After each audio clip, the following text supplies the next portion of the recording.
tip of the week today is going to be placing skylights in a built-up roof. And when you are placing the skylights into a built-up roof, as I mentioned earlier, you do not want to use a slab tool. You want to use the roof tool, because that will then allow you to then place that skylight into our roof.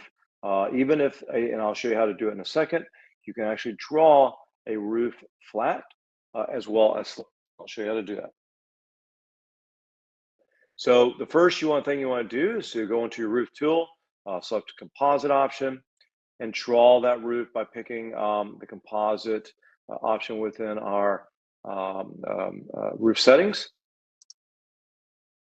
Then you're going to want to define that roof to be single plane, not a multi-plane. Multi-plane would be a little more difficult to do with a built-up roof, so you do it as a single plane if you want, even if you want it to be flat. With a single plane roof, you can define it as flat, or you can define it as just a minimal slope as well. And you just want to select the very top option here for the degree, which will allow you to make it flat or a slope as well. Then what it will do is it will want you to actually define the slope. So you're going to actually draw the pivot line, which will set that 0 degree. It's just the standard way you have to draw a roof. Even if it's going to be flat, it's still going to want you to draw that pivot line first. Once you've drawn that pivot line, then you just start to draw the roof in whatever shape you want it to be. And then once it's finished, it will be a flat roof. At that point, you can open up your roof tool, your skylight tool.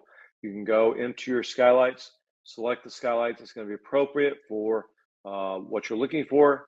Go in and set the appropriate settings for that.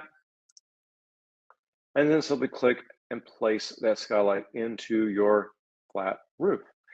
And that is the way you create a flat roof, just like a slab. And the key is remembering you got to draw that pivot line first, even if it's flat, and then draw the outline of the roof just like you would a slab. And then you'll have exactly the same thing as you do with a slab tool. And that is our tip of the week. Let's get into Archicad and we'll talk about some more detail of what we just reviewed in the agenda.